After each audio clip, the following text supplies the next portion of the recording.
Satyabama Institute of Science and Technology, Chennai and Sriperumbudur. பக்கத்து மாநிலங்களோடு பல பிரச்சனைகள் இருக்கக்கூடிய மாநிலம் நம்முடையது. கேரளாவை மட்டும் நீங்கள் எடுத்துக்கிட்டிங்கன்னா முல்லை பெரியார் அணை பிரச்சனை தொடர்ந்து நமக்கு இருக்குது. பேபி அணையை இன்னும் சரிப்படுத்த முடியாமல் தவிச்சுக்கிட்டு இருக்கோம். முல்லை பெரியார் அணையினுடைய நீர்மட்டத்தை உயர்த்த முடியாமல் தவித்து கொண்டிருக்கின்றோம். இதனால் லட்சக்கணக்கான விவசாய பெருமக்கள் ஒரு இடத்திலே பாதிக்கப்பட்டிருக்கின்றார்கள். மதுரை பகுதியிலிருந்து ஆரம்பிச்சிங்கன்னா முல்லை பெரியார் அணை பாசனம் முழுவதுமே. அதே போல் தென்காசி பக்கம் போயிட்டீங்கன்னா செண்பகவல்லி அணை, அதை திமுகவினுடைய தேர்தல் அறிக்கை எண் 84 சொல்லியிருந்தாங்க, நாங்கள் ஆட்சிக்கு வந்தவுடன் செண்பகவல்லி அணையை சரிப்படுத்தி விடுவோம் என்று. அது இவங்க செய்யாதனால கிட்டத்தட்ட தென்காசி மாவட்டத்தில் மட்டுமே 2 லட்சத்திற்கு மேற்பட்ட விவசாய பெருமக்களுக்கு அங்கே பிரச்சனை இருக்கு. திருவனந்தபுரம் இருந்து வரக்கூடிய கழிவுகள் எல்லாம், குப்பை கூடங்கள் எல்லாம் இன்னைக்கு தமிழகத்திற்குள்ள கொட்ட ஆரம்பிச்சிருக்கிறாங்க. அது தென்காசியாக இருக்கட்டும், கோயம்புத்தூராக இருக்கட்டும், கேரளா பார்டரை ஒட்டி தமிழகத்திற்குள்ள அந்த கம்யூனிஸ்ட் ஆட்சி வந்த பிறகு கேரளத்தில் தமிழகத்தை பொறுத்தவரை மருத்துவ கழிவுகளிலிருந்து, மனித கழிவுகளிலிருந்து, மிருக கழிவுகளிலிருந்து எல்லா விதமான கழிவுகளும் இங்கே கொட்டுறாங்க. இது ஒரு பக்கம். கர்நாடகாவை பொறுத்தவரை நீண்ட நாட்கள் பிரச்சனை இருக்கக்கூடியது காவேரி பிரச்சனை. குறிப்பாக இன்று மேகதாத்து அணையை கட்டியே தீருவேன் என்று கர்நாடகாவினுடைய துணை முதலமைச்சர் திரு டி.கே. சிவகுமார் அவர்கள் கிளம்பி இருக்கின்றார்கள். தமிழக அரசு இதுவரை மறுப்பு கூட சொல்லல. தமிழகத்தினுடைய முதலமைச்சர் இதுவரை எதிர்த்து கூட கேள்வி கேட்கல. பந்திப்பூரில் இரவு வாகன போக்குவரத்தை தடை செய்த பிறகு லட்சக்கணக்கான பொதுமக்கள் ஊட்டி, கூடலூர்ல அவங்களுக்கு பிரச்சனை இருக்கு. பல ஆண்டுகளாக கேட்டுக்கொண்டிருக்கின்றோம், ஹொசூரினுடைய வளர்ச்சி பெங்களூரை ஒட்டி இருக்கணும். அதற்கு பொம்மசந்திரா பெங்களூரிலிருந்து ஹொசூர் வரைக்கும் ஒரு மெட்ரோ கனெக்ஷன், அது சென்னை பெங்களூர் மெட்ரோ காரிடராக வர வேண்டும் என்று சொல்லுகின்றோம். அதற்கும் கர்நாடக அரசு எதிர்ப்பு தெரிவிக்கிறது. இப்படி தமிழகத்திற்கு நியாயமாக வர வேண்டிய தண்ணீரிலிருந்து, நியாயமாக இருக்கக்கூடிய பிரச்சனைகளிலிருந்து எந்த ஒரு தீர்வு இல்லாமல் தமிழகத்தினுடைய முதலமைச்சர் அவர்கள் 4 ஆண்டுகளில் தமிழகத்தினுடைய உரிமையை முழுவதாக கோட்டை விட்டிருக்கின்றார். உங்களுடைய கவனத்திற்காக கேரளாவுக்கு மட்டுமே தமிழகத்தினுடைய முதலமைச்சர் மாண்புமிகு மு.க. ஸ்டாலின் ஐயா 4 முறை போயிருக்கிறாங்க. 4 முறை போயிருக்கிறாங்க கேரளாவுக்கு மட்டுமே.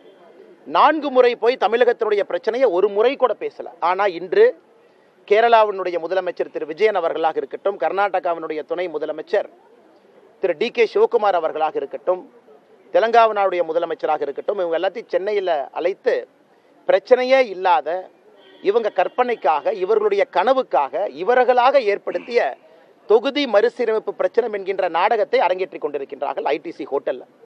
அதனால் தமிழக மக்களுடைய உரிமையை தொடர்ந்து விட்டு கொடுத்து, கடந்த 4 ஆண்டுகளாக திமுகவினுடைய ஆட்சியில் உரிமையெல்லாம் விட்டு கொடுத்து இவர்களுக்கு அரசியல் லாபம் வர வேண்டும் என்பதற்காக கம்யூனிஸ்ட் ஆட்சியோடு நெருங்கிய தொடர்பு, காங்கிரஸ் ஆட்சியோடு நெருங்கிய தொடர்பு கொண்டு நம்முடைய உரிமைகள்லாம் விட்டு கொடுத்த மாநிலத்தினுடைய முதலமைச்சர் ஐயா மு.க. ஸ்டாலின் அவர்களை எதிர்த்து இந்த கருப்பு கொடி ஆர்ப்பாட்டம், கருப்பு சட்டை அணிந்து தமிழகம் முழுவதுமே பாரதிய ஜனதா கட்சியினுடைய தொண்டர்கள் ஆர்ப்பாட்டம் நடத்தி கொண்டிருக்கின்றார்கள். இன்னைக்கு நடக்கக்கூடியது வெறும் நாடகம் மட்டும்தான். தொகுதி மறுசீரமைப்பில் தமிழகத்திற்கு எந்த விதமான பிரச்சனையும் வரப்போறதில்லை. தமிழகம் உட்பட எந்த மாநிலமாக இருந்தாலும், குறிப்பாக நம்முடைய தென்னிந்திய மாநிலங்கள் யாருமே அவர்களுடைய விகிதாச்சார அடிப்படை படி ஒரு சீட்டு கூட இழக்க போறதில்லை. எல்லாரும் இன்னைக்கு என்ன பொசிஷன்ல இருக்காங்களோ அதே போல இருப்பாங்க. தமிழ்நாட்டை பொறுத்தவரை 543 சீட்டில் 39 லோக்சபா சீட் நமக்கு இருக்கு. 7.17%. நாளை புதிய லோக்சபாவுடைய எண்ணிக்கை என்னவாக இருந்தாலும் கூட அதே 7.17% தமிழகத்திற்கு இருக்க போது, யூபிக்கு அதே இருக்க போது, கர்நாடகாவுக்கு அந்தந்த விகிதாச்சார அடிப்படையில் இருக்க போகுது. அப்படி இருக்கும் பொழுது இவர்களாக இவ்வளவு பிரச்சனை இருக்கும் பொழுது அதையெல்லாம் மறைத்துவிட்டு, மறந்துவிட்டு ஒரு தொகுதி மறுசீரமைப்பு நாடகம் என்பதை நடத்தி கொண்டிருக்கின்றார்கள். இதையும் கண்டித்து பாரதிய ஜனதா கட்சியினுடைய தொண்டர்கள் தமிழகம் முழுவதுமே கருப்பு கொடி ஏந்தி, கருப்பு உடை அணிந்து ஆர்ப்பாட்டம் நடத்தி கொண்டிருக்கின்றார்கள். அன்பு சொந்தங்களே, உங்களுக்கும் தெரியும், நம்முடைய தொண்டர்கள் கோஷமிட்டபடி தமிழகத்தில் எங்கேயுமே தமிழகத்தில் எங்கேயுமே படுகொலைகள் நடக்காத ஒரு நாளே இல்லை. பாலியல் வன்முறைகள் நடக்காத ஒரு நகரமே இல்லை. ஊழல் இல்லாத எந்த ஒரு அரசு துறையுமே இல்லை என்கின்ற அடிப்படையில் இதை தினமும் பார்த்து கொண்டிருக்கின்றோம். இதற்கெல்லாம் முதலமைச்சர் பேசணும். இன்னைக்கு இன்னொரு விஷயத்தை நம்முடைய முதலமைச்சருக்கு சொல்லிக்கொள்ள விரும்புகின்றேன். தமிழகத்தில் அனைத்து கட்சிகள் நிறைய பேர் சொல்றாங்க, நாம் இங்கே ஒரு காஸ்ட் சென்சஸ் எடுக்கணும், ஜாதி அடிப்படையில் எவ்வளவு மக்கள் இருக்கிறாங்க அப்படிங்கிற ஒரு கணக்கு எடுக்கணும், அதன் பிறகு நம்முடைய திட்டங்களை எல்லாம் கொண்டு சேர்ப்பதற்கு முயற்சி எடுக்கணும்.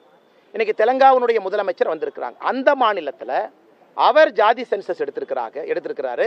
எடுத்த பிறகு ரிப்போர்ட்டை வெளியிட்டிருக்கிறார். ஆனால் தமிழகத்தினுடைய முதலமைச்சர் என்ன சொல்லுவார்னா, நாங்கள் எடுப்பதற்கு அனுமதி இல்லை, மத்திய அரசு எடுக்கணும். அது எப்படி நியாயம்?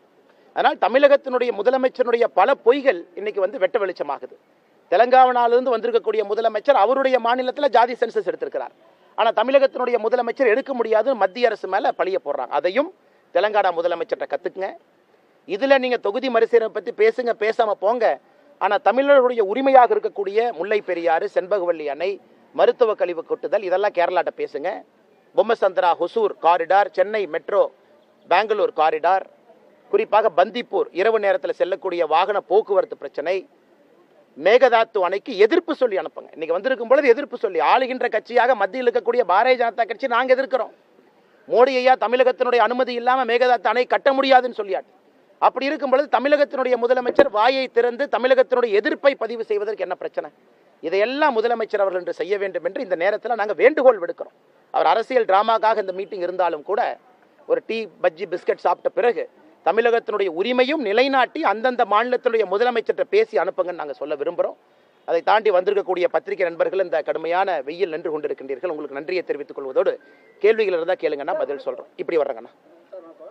வணக்கம்ண்ணா. ரெண்டு விஷயத்தை பிரதானமாக முன்வைக்கிறீங்க. ஒன்று கேரளாவில் இருக்கக்கூடிய அணை விவகாரம், அதே போல கர்நாடகாவில் இருக்கக்கூடிய அந்த நீர் பங்கீடு தொடர்பான விவகாரத்தை முன்வச்சிருக்கீங்க. இதை மத்திய அரசு செய்யறதே வந்து மத்திய அரசு தானே, அதை செய்யாம திரும்பியும் மாநில அரசுக்கே நம்ம வந்து அதை சொன்னா என்ன நியாயம்? ஆனால் மத்திய அரசுக்கு இதில் எங்கேயுமே பொறுப்பு இல்லைங்கன்னா.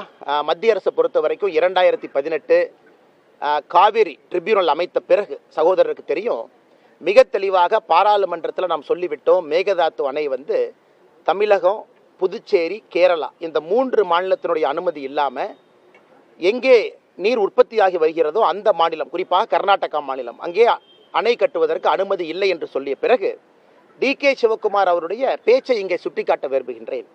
யார் அனுமதி கொடுத்தாலும் கொடுக்காவிட்டாலும் தமிழகத்தினுடைய அனுமதி எப்பொழுதும் தேவையில்லை, அணை கட்டியே தீருவேன் அப்படின்னு டி.கே. சிவகுமார் சொன்னார். டி.கே. சிவகுமார் சொன்னார்.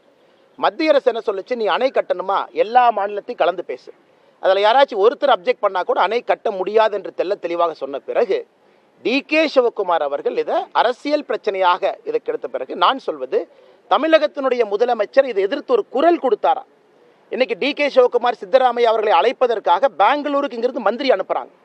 போன மந்திரிகள் 39 எம்பிக்கள் இருக்கிறாங்க. யாராச்சும் போய் பெங்களூருக்கு போய் சித்தராமையா அவர்களை சந்தித்து, சிவகுமார் அவர்களை சந்தித்து தமிழகத்தினுடைய எதிர்ப்பை பதிவு செஞ்சாங்களா?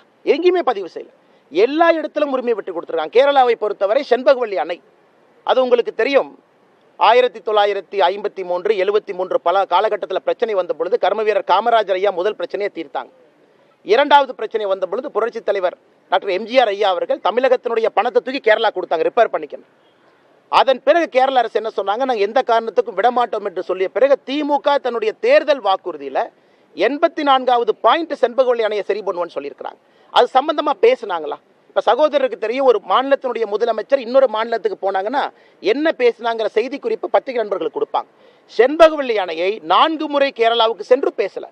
ஆனால் எங்களுடைய ஆதங்கம், நாங்கள் சொல்வது மத்திய அரசுடைய வாதமாகவே வச்சுக்கோங்க. ஏன்னா ஆளும் கட்சியாக இருக்கக்கூடிய தமிழக பாரதிய ஜனதா கட்சி மத்தியில் நாங்கள் சொல்கிறோம், இது இல்லை, எதிர்ப்பு தெரிவிச்சாச்சு. அப்படி இருக்கும் பொழுது திமுக வாயை திறந்து அவர்கள் எதிர்ப்பை பதிவு செய்வதற்கு கூட என்ன பிரச்சனைன்னு தான் நாங்கள் கேட்குறோங்கண்ணா. பந்திப்பூரில் இரவு நேர போக்குவரத்து பிரச்சனை, இது 2 மாநில அரசும் உட்கார்ந்து ஒரு முறையாவது பேசலாமே. உச்சநீதிமன்றம் தீர்ப்பு இருக்கலாம், இருவரும் உட்கார்ந்து ஒரு முறை கூட பேசலையே. பொம்மசந்திரா டு ஹொசூர் அந்த 23 கிலோமீட்டர் மெட்ரோ லைனை போட்டிங்கன்னா ஹொசூர்னுடைய வளர்ச்சி எப்படி இருக்குங்கண்ணா? எப்படி இருக்கும்? அதில் பெங்களூர் என்ன சொல்கிறாங்க, இல்லை பெங்களூருக்கு வெளியிருந்து தான் கனெக்ஷன் கொடுப்பேன், நமக்கு Bangalore central to Hosur connect பண்ணணும்னு நாம கேட்குறோம். இது சம்பந்தமாக ஒரு பேச்சுவார்த்தை நடத்துனீங்களா? காஸ்ட் ஷேரிங் பற்றி நடத்துனீங்களா? எதுவுமே பேசாமல் தினமும் அரசியல் மட்டும் பேசி கொண்டிருந்தால் மாநிலத்தினுடைய வளர்ச்சியை முழுமையாக நம்முடைய முதலமைச்சர் விட்டு கொடுத்து விட்டார் என்பதுதான் எங்களுடைய கோபம் மட்டுமல்ல, ஆதங்கம். விகிதாச்சார அடிப்படையில் தொகுதி மறுசீரமைப்பு செய்யப்படும் சொல்றாங்க. ஆனா ஊபி, பீகார் மற்ற மாநிலத்தில் விகிதாச்சார அடிப்படையை விட கூடுதலாக தொகுதி வருது, நம்ம விகிதாச்சார அடிப்படையில் குறைவான தொகுதி வருது அவங்களுடைய பாயிண்ட் ஆகிறாங்க. ஆனால் இல்லைங்கண்ணா, இல்லை 72 நீங்க இல்லைங்கண்ணா. இன்னைக்கு 1971 சென்சஸ் நடந்துச்சு கடைசியா, அதாவது இந்த தொகுதி மறுசீரமைப்பை பொறுத்தவரை 71 சென்சஸை வச்சு நாம் சுதந்திரத்தின் பொழுது இந்தியாவில் இருக்கக்கூடிய மொத்தமாக லோக்சபா எம்பி 469 முதல் தேர்தல் 1951-52 469லிருந்து 543 வரை நம்ம ஏற்றிருக்கிறோம் 20 வருஷத்தில். எப்படின்னாங்கன்னா ஒரு 10 ஆண்டு கால சென்சஸை வச்சு. இப்போ 71 சென்சஸை வச்சு 543. இன்னைக்கு நீங்க மறுபடியும் 1971 சென்சஸே நீங்க வச்சு கொண்டு போறீங்க அப்படின்னா கூட தமிழ்நாடு போன்ற மாநிலங்கள் நாம மக்கள் தொகை கட்டுப்பாட்டை எப்பவே அடைஞ்சிட்டோம். 2.1 ஃபர்டிலிட்டி ரேட்டை அடைஞ்சிட்டோம். இன்னைக்கு நாம் கேட்பது தமிழ்நாடுக்கு 7.17, மொத்தம் 543ல் 39 7.17. அது அன்னைக்கு காலகட்டத்தில் நமக்கு நியாயமாக கிடைச்சிருக்கு. இன்னைக்கு யூபி போனீங்கன்னா 30 லட்சம் 28 லட்சம் பேத்துக்கு ஒரு எம்பி இருக்கிறாங்க. நமக்கு 18 லட்சம் 16 லட்சம் பேத்துக்கு இருக்கிறாங்க. இன்னைக்கு மக்கள் தொகை அடிப்படையில் நீங்கள் அதை கொடுக்க ஆரம்பிச்சிங்க அப்படின்னா எம்பிக்கள் அதிகமாயிரும். அதனால தான் பல இடத்துல நம்முடைய பிரதமர் அவங்க சொல்றாங்க, இது காங்கிரசினுடைய கணக்கு மக்கள் தொகை அடிப்படையில் நாங்கள் மறுசீரமைப்பு விவகாரம் தொடர்பாக கூட்டு நடவடிக்கை குழு கூட்டம் முதலமைச்சர் மு க ஸ்டாலின் தலைமையில் ஒருபுறம் நடைபெற்று வரும் நிலையில் அதற்கு எதிர்ப்பு தெரிவித்து பாஜக மாநில தலைவர் அண்ணாமலை தலைமையில் கருப்பு கொடி ஆர்ப்பாட்டம் நடைபெற்று வருகிறது. தமிழக உரிமைகளை அண்டை மாநிலங்களிடம் இழந்துவிட்டு விட்டு கொடுத்துவிட்டு அந்தந்த மாநில முதலமைச்சர்களையே அழைத்து தேவையில்லாத ஒரு கூட்டத்தை நடத்தி வருகிறார் முதலமைச்சர் ஸ்டாலின் என்று அவர் விமர்சனத்தை முன்வைத்திருக்கிறார். இப்போது நடக்கும் கூட்டு நடவடிக்கை குழு கூட்டம் என்பது முதலமைச்சர் நடத்தும் நாடகம் என்றும் விமர்சனம் செய்திருக்கிறார் அண்ணாமலை. அவர் பேசியவற்றை பார்த்தோம். Satyabama Institute of Science and Technology, Chennai and Sri Perumbudur.